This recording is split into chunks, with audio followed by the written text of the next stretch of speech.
नमस्कार, स्वागत है आपके अपने ऑनलाइन प्लेटफॉर्म एजुकेशन फैक्ट्री पर।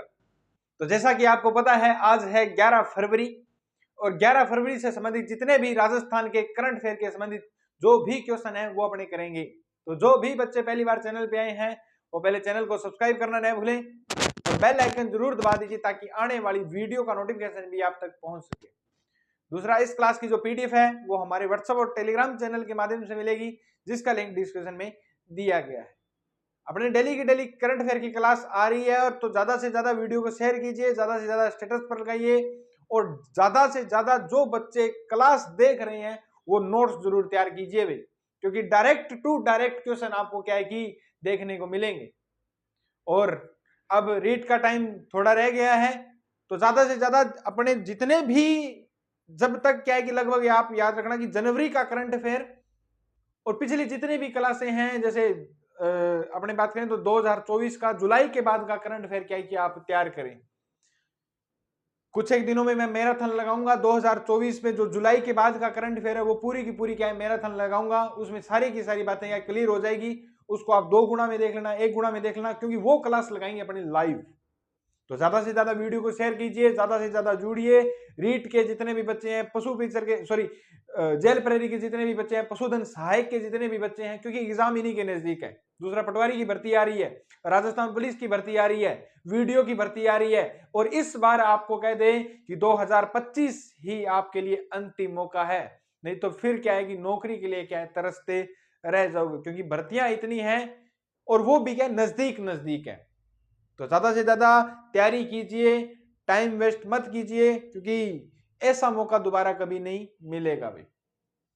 तो शुरुआत करते हैं अपने, और पहले करेंगे कल वाले क्वेश्चन। तो कल वाले क्वेश्चन में अपने पहला क्वेश्चन था कि मरु महोत्सव 2025 में मिस्टर पोखरण का खिताब किसने जीता है? तो गोपाल सिंह ने जीता है। किसने जीता है? गोपाल सिंह ने खिताब जीता है। नेक्स्ट क्वेश्चन की बात करें तो रिफ 2025 में जोधपुर में राजस्थानी भाषा की सर्वश्रेष्ठ फिल्म का पुरस्कार किसे मिला है? तो प्लॉट नंबर 302 को क्या मिला है? सर्वश्रेष्ठ पुरस्कार का मिला है। नेक्स्ट अपने बात की थी कि इसमें जो सर्वश्रेष्ठ निर्देशक या डायरेक्टर का जो खिताब मिला है वो किसे मिला है? धर्मेंद्र उपाध्याय को मिला है, जिन्होंने कौन सी फिल्म बनाई थी? उनका नाम क्या था? महारी बीननी क्या थी फिल्म थी, और उसको क्या मिला है? सर्वश्रेष्ठ निर्देशक का खिताब उन्हें क्या है मिला है।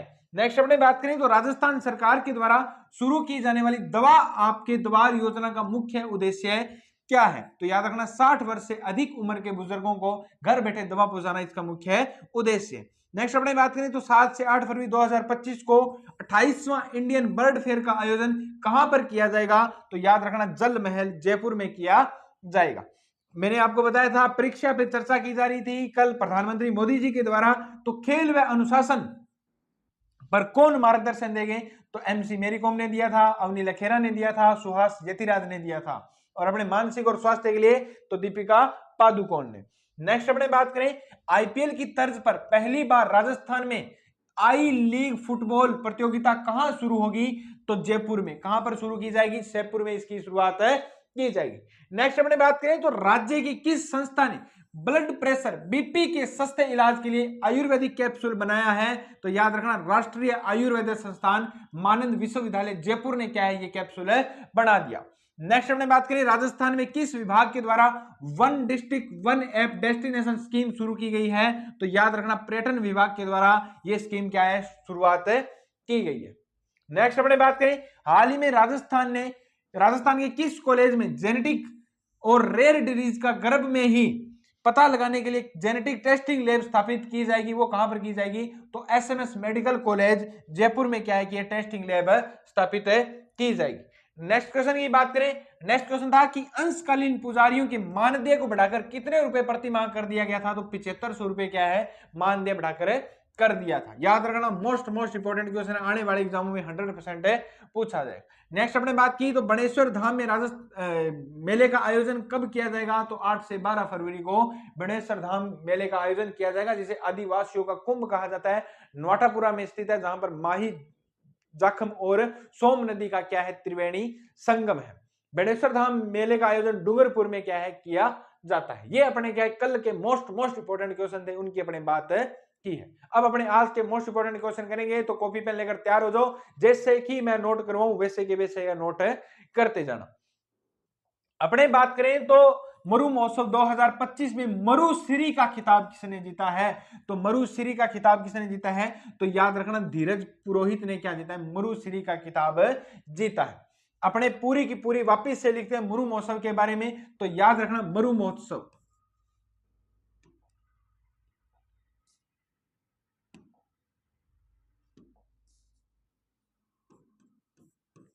मरु महोत्सव। मरु महोत्सव की अपने बात करें तो मरु महोत्सव 2025 इसका आयोजन कब से कब किया जा रहा है? तो आयोजन अपने बात करें तो आयोजन 9 से 12 फरवरी 9 टू 12 फरवरी 2025 कहां पर किया जा रहा है? तो स्थान याद रखना जैसलमेर। कौन सा स्थान है? जैसलमेर में मरु महोत्सव का आयोजन किया जाए। नेक्स्ट अपने बात करें थीम इसकी क्या है? तो थीम की अपने बात करें तो जोली जायफुल, जोली जायफुल जैसलमेर, जोली जायफुल जैसलमेर इसकी क्या है? थीम है। प्रसन्नचित जैसलमेर इसकी क्या है? थीम है। ये भी ब्रैकेट में लिख लेना। प्रसन्नचित।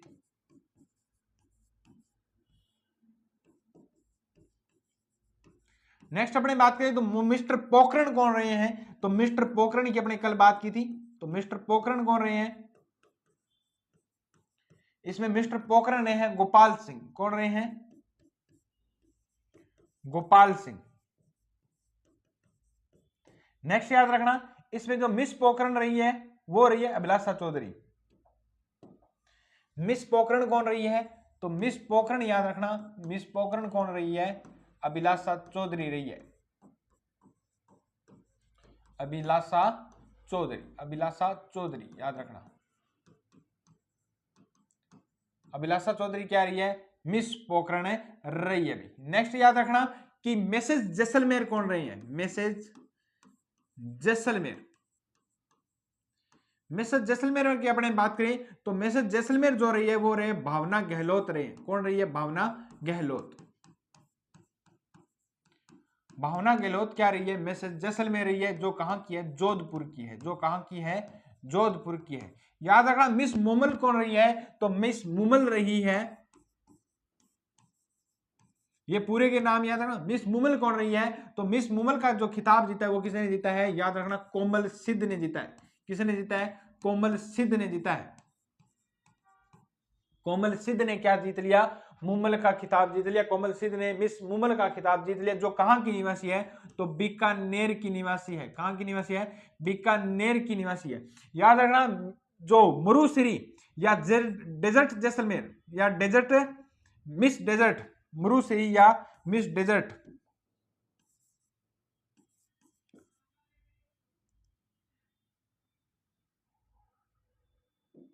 मरुश्री या मिस्टर डेजर्ट,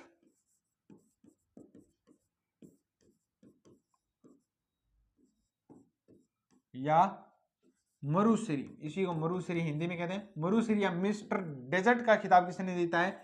तो धीरज पुरोहित ने जीता है। किसने जीता है? धीरज पुरोहित ने क्या खिताब जीता है। नेक्स्ट अपने याद रखना कि जो मूंछ प्रतियोगिता में विजेता कौन रहे हैं? तो मूंछ प्रतियोगिता में जो विजेता रहे हैं वो याद रखना नरसिंह चौहान रहे हैं। मूंछ प्रतियोगिता में,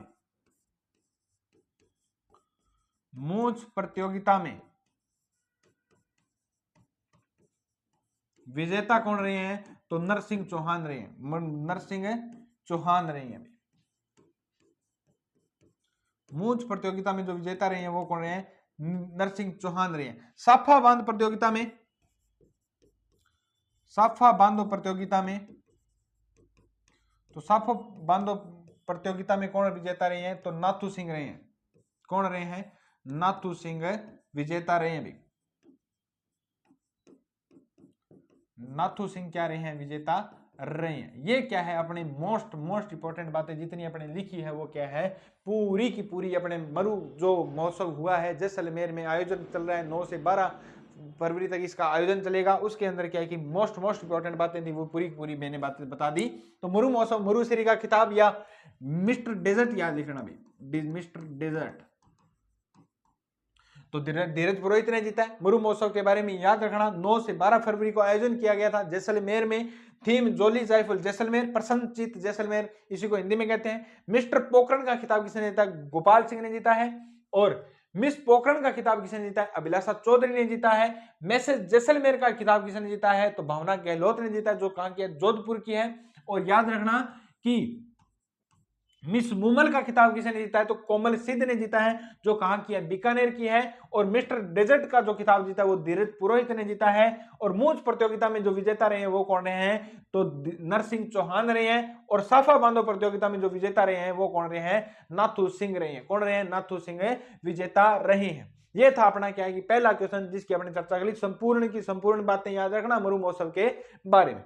नेक्स्ट अपने बात करें तो राजस्थान के किन 3 जिलों में सीएम पुनर्वास केंद्र क्या है? खोले जाएंगे। तो याद रखना सीएम पुनर्वास केंद्र खोले जाएंगे वो दौसा, अजमेर और टोंक में खोले जाएंगे। कहां पर खोले जाएंगे? दौसा, अजमेर और टोंक में क्या है कि ये खोले जाएंगे भाई।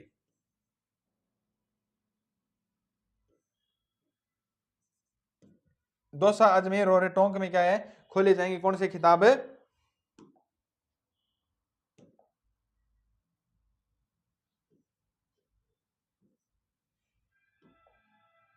याद रखना भी, ठीक है। नेक्स्ट अपने बात करते हैं नेक्स्ट क्वेश्चन की ओर। नेक्स्ट क्वेश्चन है कि हाल ही में राजस्थान के किस जिले में अक्खेपुरा गांव में, कौन से गांव में? अक्खेपुरा गांव में। नाम याद रखना गांव का जरूर, अक्खेपुरा गांव। कौन सा गांव है? अक्खेपुरा गांव में। अक्खेपुरा गांव में खुदाई के दौरान 14वीं शताब्दी की नायक नायिका की संयुक्त मूर्ति मिली है। और यह गांव कहां पर है? तो याद रखना अक्खेपुरा गांव कहां पर है? भीलवाड़ा में है। कहां पर है? भीलवाड़ा में है। याद रखना जो अक्खेपुरा गांव है वो कहां पर है? अक्खेपुरा गांव में मिली है कौन सी मूर्ति? तो 14वीं शताब्दी की। कौन सी शताब्दी की? 14वीं शताब्दी की। 14वीं शताब्दी की युगल मूर्ति मिली है भाई। कौन सी मिली है? युगल मूर्ति मिली है। और युगल मूर्ति को नाम दे दिया नायक और नायिका की मूर्ति। नायक और नायिका की क्या मूर्ति मिली है? याद रखना ये मूर्ति किस दौरान मिली है? तो बजरी खनन के अनुसार बनास नदी में बजरी खनन, बनास नदी में बजरी खनन के दौरान मिली है। बजरी खनन के दौरान क्या मिली है? ये मूर्ति मिली है। नेक्स्ट अपने बात करें तो इस मूर्ति का जो आकार है, आकार याद रखना, इनका जो आकार है वो क्या है? आकार है 1 फीट ऊंची मूर्ति है। 1 फीट ऊंची मूर्ति है और 7 फुट गहराई में मिली है। कितनी फुट गहराई में? 7 फुट गहराई में क्या है? ये मूर्ति मिली है। 7 फुट गहराई में क्या मिली है? मूर्ति मिली है। और प्राचीन जो अपने राजस्थान में जो संस्कृति या मानव के जो साक्ष्य सर्वप्रथम अपने को मिलते हैं वो भी कहां से मिलते हैं? बनास नदी से ही मिलते हैं भी। इससे पता लगाया जा सकता है कि जो प्राचीन रहता था अपने राजस्थान में, जो मनुष्य रहता था, मानव रहता था, उसके सबसे पहले परिणाम अगर किसी नदी से मिलते हैं तो वो भी बनास नदी से ही मिलते हैं। नेक्स्ट अपने बात करें तो इसी भीलवाड़ा में क्या है कि एक तहसील है जिसका नाम क्या है? शाहपुरा। कौन सा गांव है? कौन सी तहसील है? शाहपुरा। शाहपुरा गांव में क्या है कि पार्श्वनाथ जी की मूर्ति मिली है। और वो कहां पर मिली है? तो शिवपुरी गांव में। कौन से गांव में? शिवपुरी गांव में मिली है। किसकी? पार्श्वनाथ जी की मूर्ति मिली है। पार्श्वनाथ जी की मूर्ति मिली है। किस गांव में? पार्श्वनाथ जी की मूर्ति मिली है शिवपुरी गांव में। कब मिली है? तो मकान खुदाई के दौरान। मकान का क्या है कि कोई मकान बना रहा था और उसकी खुदाई के दौरान क्या है कि ये मूर्ति मिली है। कौन सी? पार्श्वनाथ जी की क्या मिली है? मूर्ति मिली है। याद रखना यह मूर्ति 2.5 फुट क्या है? चौड़ी है। 2.5 फुट क्या है? 2.5 फीट क्या है? चौड़ी है। 2.5 फीट है चौड़ी मूर्ति है। 2.5 फीट क्या है? चौड़ी मूर्ति है और 3 फीट ऊंची मूर्ति है। 2.5 फीट चौड़ी मूर्ति और 3 फीट क्या है? ऊंची मूर्ति। 3 फीट ये क्या है? ऊंची मूर्ति है। तो अभी भी क्या है अपने प्राचीन संस्कृति के क्या मिल रहे हैं? साक्ष्य मिल रहे हैं। तो मैंने आपको बता दिया कि राजस्थान में हाल ही में 2 जगहों पर क्या मिले हैं? 2 प्राचीन संस्कृतियों को क्या मिले हैं? अपने को परिणाम मिले हैं। और ये 14वीं शताब्दी की युगल मूर्ति मिली है। वो कहां पर मिली है? अक्खेपुरा गांव में मिली है, जो कहां पर स्थित है? भीलवाड़ा में स्थित है। कौन सी नदी के किनारे मिली है? तो याद रखना बनास नदी। जो बनास नदी कहां पर है? किस दौरान मिली है? बजरी खनन के दौरान। आकार वगैरह याद रहे तो ठीक है, नहीं तो कोई जरूरी नहीं है। नेक्स्ट याद रखना कि शाहपुरा के शिवपुरी गांव में, कहां पर है? शिवपुरी गांव में कौन सी मूर्ति मिली है? पार्श्वनाथ जी की मूर्ति मिली है मकान की खुदाई के दौरान। तो यह पूछा जा सकता है कि राजस्थान में पार्श्वनाथ जी की मूर्ति हाल ही में किस स्थान से मिली है? तो शाहपुरा के शिवपुरी गांव में मिली है, शाहपुरा के शिवपुरी गांव में मिली है। नेक्स्ट क्वेश्चन की ओर बात करते हैं। नेक्स्ट क्वेश्चन हमारा राजस्थान का क्या है कि करंट अफेयर के बारे में कौन सा क्वेश्चन है? तो अभी अभी हाल ही में कृषि विज्ञान केंद्र कृषि के क्षेत्र में उत्कृष्ट योगदान के लिए, नहीं, चौथा क्वेश्चन है कि 24वें कला मेले का आयोजन राजस्थान में कहां पर किया जाएगा? तो जवाहर कला केंद्र में किया जाएगा। कहां पर किया जाएगा? जवाहर कला केंद्र में इसका आयोजन किया जाएगा। याद रखना इसका आयोजन कब किया जाएगा? तो इसका आयोजन किया जाएगा 19 से 23 मार्च को किया जाएगा। कब किया जाएगा? 19 से 23 मार्च को इसका क्या किया जाएगा? आयोजन किया जाएगा। 19 से 23 मार्च को क्या इसका आयोजन किया जाएगा। याद रखना इसका आयोजनकर्ता कौन है? आयोजनकर्ता का पूरा का नाम जरूर याद रखना। आयोजनकर्ता कौन है? तो ललित कला अकादमी। कौन है? ललित कला अकादमी। ललित कला अकादमी और जवाहर कला केंद्र, और जवाहर कला केंद्र इसके क्या है? आयोजन करता है। जवाहर कला केंद्र इसके क्या है? आयोजन करता है। ये क्या है? मोस्ट इंपॉर्टेंट क्वेश्चन रहेगा। 24वें कला मेले का आयोजन राजस्थान में कहां पर किया जाएगा? तो जवाहर कला केंद्र में किया जाएगा। कब किया जाएगा? ये तारीख जरूर याद रखना, 19 से 23 मार्च को इसका आयोजन किया जाएगा। नेक्स्ट क्वेश्चन की ओर चलते हैं। नेक्स्ट क्वेश्चन है कि हाल ही में, जो मैंने पहले बोला था कि हाल ही में कृषि शिक्षा में उत्कृष्ट योगदान के लिए या उत्कृष्ट कार्य के लिए लाइफ टाइम अचीवमेंट अवार्ड किसे मिला है? तो याद रखना लाइफ टाइम जो अचीवमेंट अवार्ड मिला वो कृषि क्षेत्र में अभी अभी हाल ही में दिया गया। वो किसे दिया गया है? तो याद रखना डॉक्टर अरुण कुमार को दिया गया। डॉक्टर अरुण कुमार कौन है? तो याद रखना कि जो स्वामी केशवानंद राजस्थान एग्रीकल्चर यूनिवर्सिटी, स्वामी केशवानंद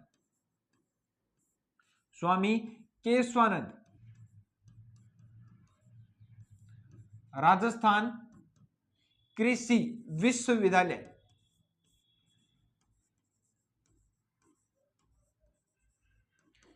विश्वविद्यालय, बीकानेर। कहां पर है? बीकानेर में। इनके क्या है कि ये वीसी है। वीसी मतलब कुलपति। अब कुलपति को क्या कहा जाने लगा है? तो कुलपति को क्या कहा जाने लगा? कुल गुरु कहा जाने लगा है। तो कुलपति नहीं लिखेंगे अपने, कुल गुरु लिखेंगे। क्या लिखेंगे? कुल गुरु को क्या मिला है? डॉक्टर अरुण कुमार को क्या मिला है? कृषि शिक्षा में उत्कृष्ट कार्य के लिए लाइफ टाइम अचीवमेंट अवार्ड दिया गया।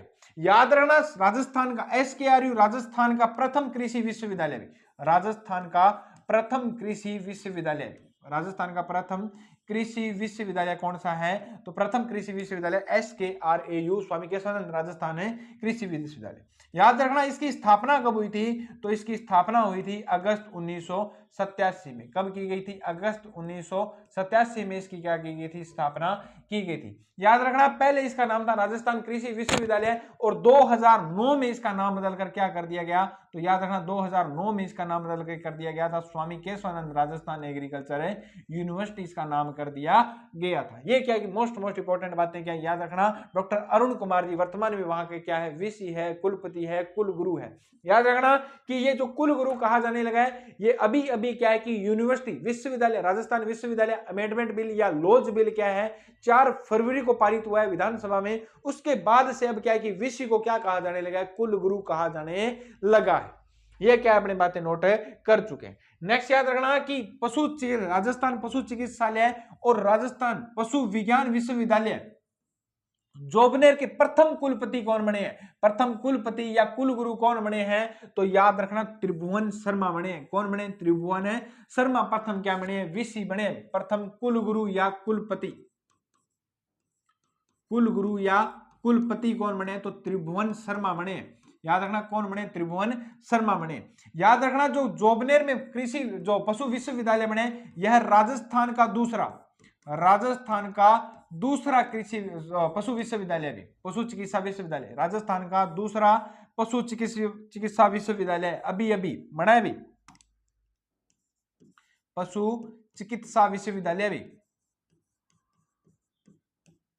यह राजस्थान का दूसरा क्या है, पशु चिकित्सा विश्वविद्यालय है। दूसरा है तो पहला कहां पर है, तो याद रखना पहले राजस्थान में एक ही पशु चिकित्सा विश्वविद्यालय हुआ करता था। तो प्रथम कहां पर स्थापित है, वो था प्रथम बीकानेर में। कहां पर है, बीकानेर में। और हाल ही में जयपुर जोबनेर में क्या है, जोबनेर कहां पर है, जोबनेर जयपुर में। कहां पर है, जोबनेर जयपुर में स्थित है। और हाल ही में राजस्थान का दूसरा पशु चिकित्सा विश्वविद्यालय क्या जोबनेर में बनाया गया है, जिसके वीसी कौन है, त्रिभुवन शर्मा को बनाया गया। तो प्रथम वीसी कौन है, त्रिभुवन शर्मा है। ये क्या है कि क्वेश्चन मोस्ट इंपोर्टेंट है, याद रखना। चलते हैं नेक्स्ट क्वेश्चन की ओर। नेक्स्ट क्वेश्चन है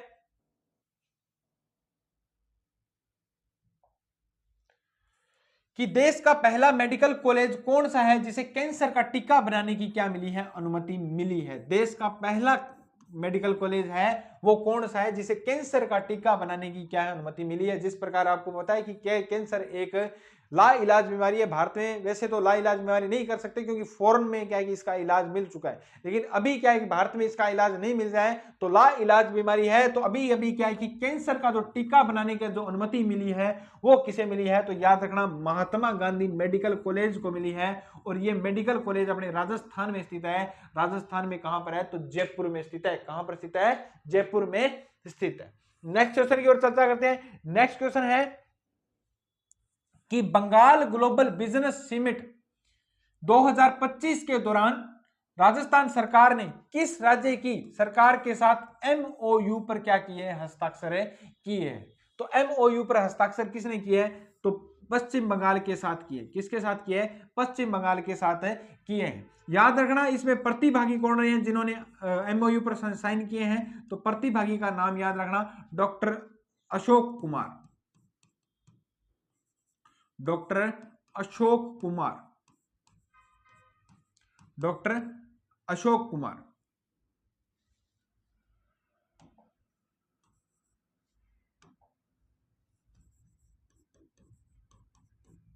डॉक्टर अशोक कुमार याद रखना। निदेशक ये कौन है, निदेशक दुर्लभ रोग, निदेशक दुर्लभ रोग, निदेशक दुर्लभ रोग MGUMST, MGUMST जयपुर।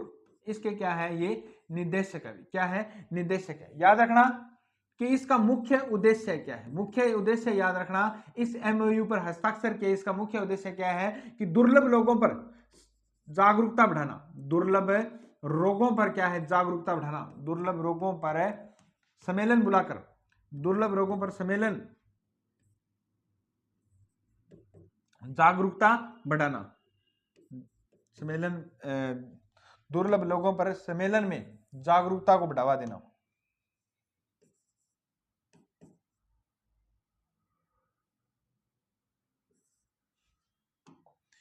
ऐसे लिखो, दुर्लभ रोगों के प्रति, दुर्लभ रोगों के प्रति सम्मेलन में जागरूकता को बढ़ावा देना।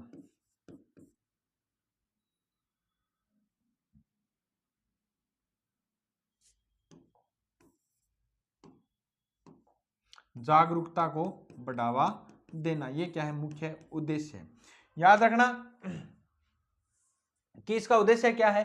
पहली बात है कि बंगाल ग्लोबल बिजनेस समिट 2025 के दौरान राजस्थान सरकार ने किस राज्य सरकार के साथ एमओयू पर हस्ताक्षर किए, ये ही क्वेश्चन आएगा तो ये ही आएगा। किसके साथ, पश्चिम बंगाल के साथ किए। और उसमें मुख्य भूमिका किसकी रही है, डॉक्टर अशोक कुमार की रही है। और ये एमओयू पर हस्ताक्षर क्यों हुए हैं, क्योंकि दुर्लभ रोगों को क्या है, बढ़ावा देने के लिए क्या है, इस पर हस्ताक्षर किए हैं। याद रखना इसमें जो प्रतिनिधित्व करेंगे वो कौन करेंगे, गृह पर्यटन सचिव है नंदिनी चक्रवर्ती, इसका क्या करेगी, प्रतिनिधित्व करेगी। याद रखना इसका प्रतिनिधित्व कौन करेगी, गृह और पर्यटन सचिव, इसका प्रतिनिधित्व कौन करेगी, तो याद रखना प्रतिनिधित्व किसने किया है, तो गृह और पर्यटन सचिव, गृह और पर्यटन सचिव नंदिनी चक्रवर्ती, नंदिनी चक्रवर्ती इसका क्या करेगी,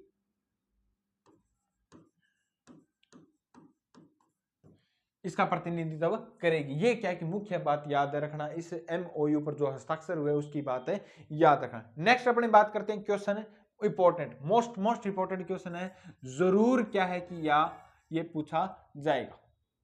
नेक्स्ट याद रखना कि हाल ही में भारत और मिस्र के सेनाओं के बीच आयोजित संयुक्त सेना युद्ध अभ्यास साइक्लोन, याद रखना इसका नाम, याद रखना साइक्लोन, कौन सा नाम है, साइक्लोन।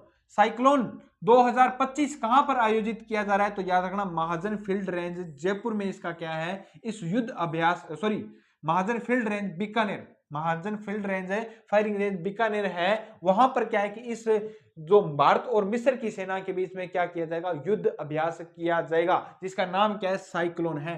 क्या नाम है, साइक्लोन 2025 है। याद रखना ये जो आयोजन किया जाएगा ये कौन सा संस्करण है, तो याद रखना भारत और मिस्र के बीच में, भारत और मिस्र के बीच सैन्य अभ्यास का तीसरा संस्करण है, भी सैन्य अभ्यास का तीसरा संस्करण है।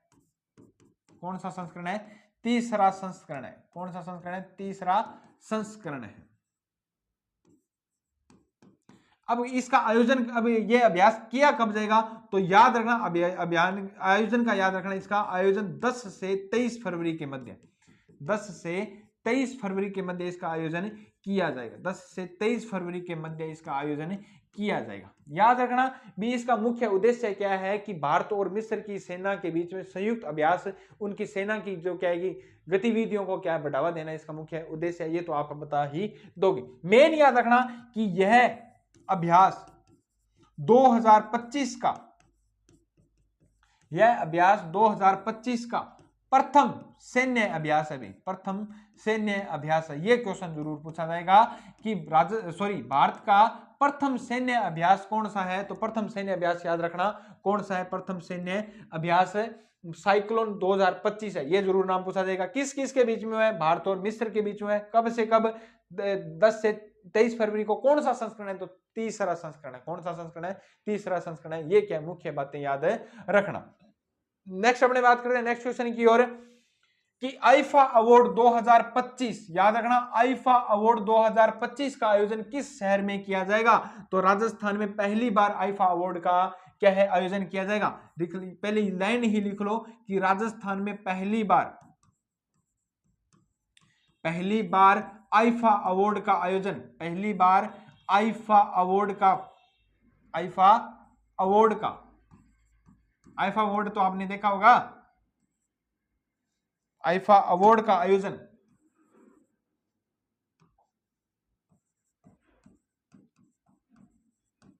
आईफा अवार्ड का आयोजन जयपुर में किया जाएगा। कहां पर किया जाएगा, जयपुर में किया जाएगा, पहली बार किया जाएगा राजस्थान में आईफा अवार्ड का आयोजन। और कब किया जाएगा, तो याद रखना आयोजन कब किया जाएगा, तो कब किया जाएगा भी 8 और 9 मार्च को, 8 और 9 मार्च 2025 को क्या किया जाएगा, इसका आयोजन किया जाएगा। याद रखना इसकी थीम, याद रखना थीम जरूर याद रखना, मोस्ट इंपोर्टेंट है कि जरूर पूछी जाएगी थीम इसकी।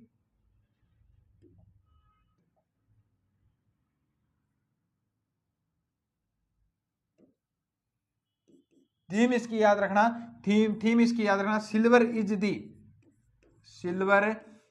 दी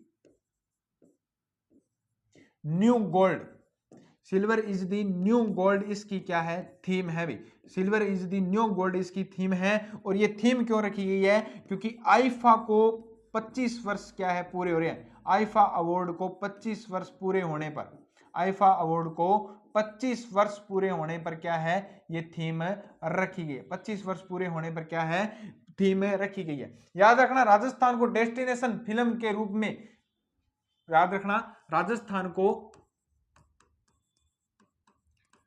फिल्म डेस्टिनेशन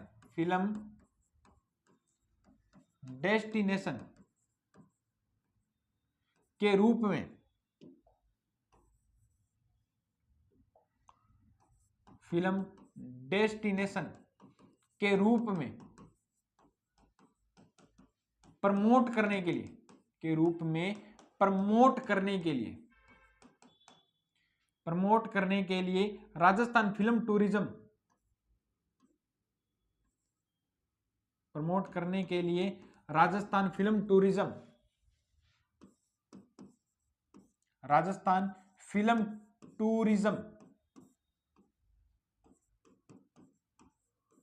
टूरिज्म पॉलिसी के रूप में, फिल्म टूरिज्म पॉलिसी के रूप में विकसित किया जाएगा, पॉलिसी के रूप में विकसित किया जाएगा भाई।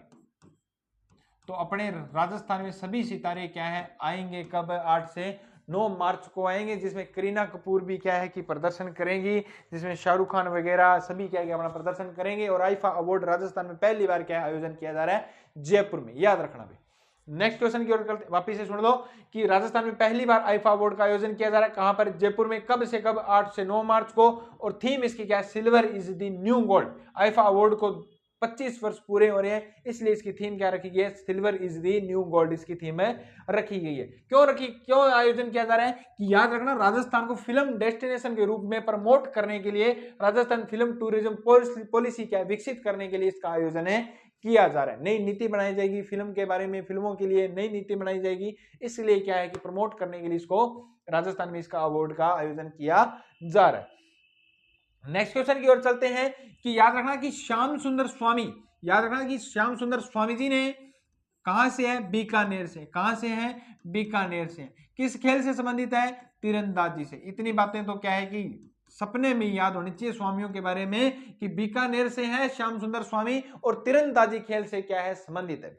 याद रखना कि श्याम सुंदर स्वामी ने पैरा एशिया कप 2025 में कितने पदक जीते हैं। तो याद रखना कि पैरा एशिया कप का आयोजन कहां पर किया गया था, तो आयोजन की पहले बात करें तो आयोजन किया गया था बैंकॉक में। कहां पर किया गया था, बैंकॉक में किया गया था। और बैंकॉक कहां पर है, थाईलैंड में इसका क्या किया गया था, आयोजन किया गया था। और इसमें स्वामी जी ने कितने पदक जीते हैं, तो 3 पदक जीते हैं। कितने पदक जीते हैं, 3 पदक जीते हैं। और वो किस किस में जीते हैं, तो याद रखना व्यक्तिगत श्रेणी में पहला जो पदक जीता है व्यक्तिगत श्रेणी में। कौन सी श्रेणी में, व्यक्तिगत श्रेणी में।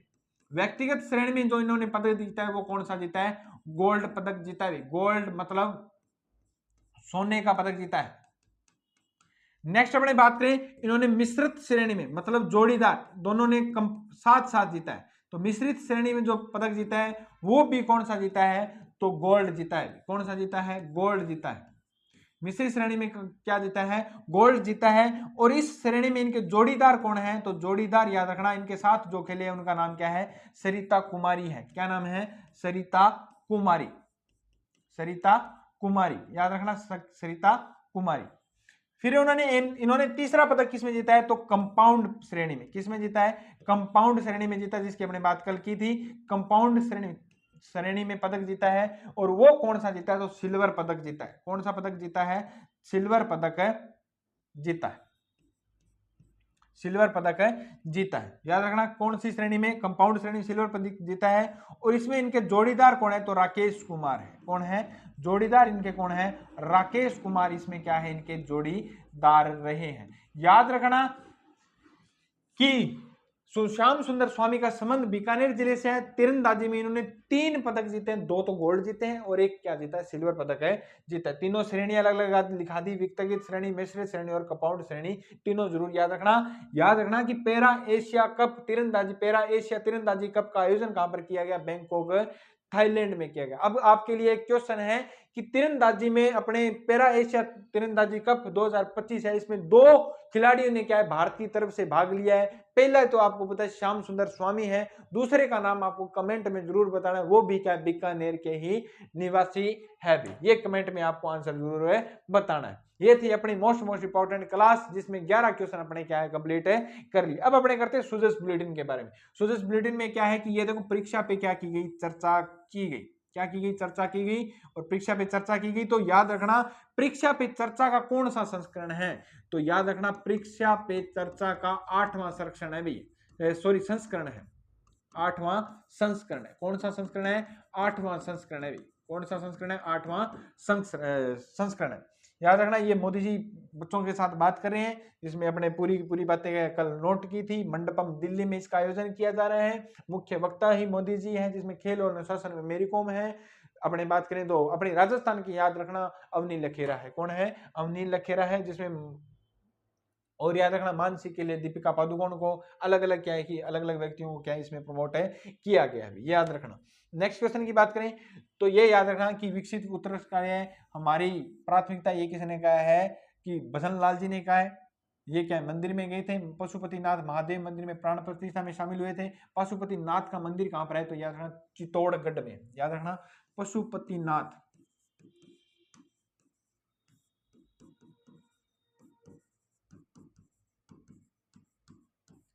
कहां पर है, चित्तौड़गढ़ में। ये क्या है कि याद रखना आपके कल्चर के लिए भी इंपॉर्टेंट है रहेगा।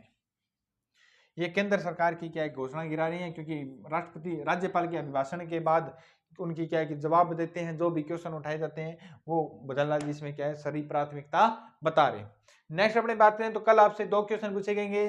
राजस्थान की लाख आर्टिस्ट द्रौपदी मीणा का संबंध राजस्थान के किस जिले से है, तो बसवा दौसा से। कहां से है, बसवा दौसा से। नेक्स्ट अपने बात करें, याद रखना द्रौपदी मीणा की यह भारत की प्रथम महिला लाख आर्टिस्ट है तथा भारत की प्रथम आदिवासी महिला है जिन्हें कौन सा अवार्ड, जिनका नाम क्या वर्ल्ड बुक रिकॉर्ड में क्या दर्ज किया गया है। नेक्स्ट याद रखना, नेक्स्ट क्वेश्चन है कि the Rajasthan university laws amendment bill कब पारित किया गया था, तो 4 फरवरी को किया गया था। और 4 फरवरी को कुलपति को क्या कहा जाने लगा, कुल गुरु कहा जाने लगा भी। और इनकी एज भी घटाकर 70 से कितनी कर दी गई, 65 कर दी गई। आज के लिए अपना क्वेश्चन रहेगा कि देवस्थान विभाग ने मंदिरों में भोग राग मानदेय को बढ़ाकर कितने रुपए प्रति माह कर दिया गया है। ये आपके लिए क्या रहेगा, आज का क्वेश्चन रहेगा, मोस्ट इंपॉर्टेंट क्वेश्चन है रहेगा। ये क्या है कि आपको आंसर बताना है कमेंट में। अगर आपको क्लास अच्छी लगी तो ज्यादा से ज्यादा वीडियो को शेयर कर दीजिए। मिलते हैं नेक्स्ट क्लास में। जय हिंद, जय भारत।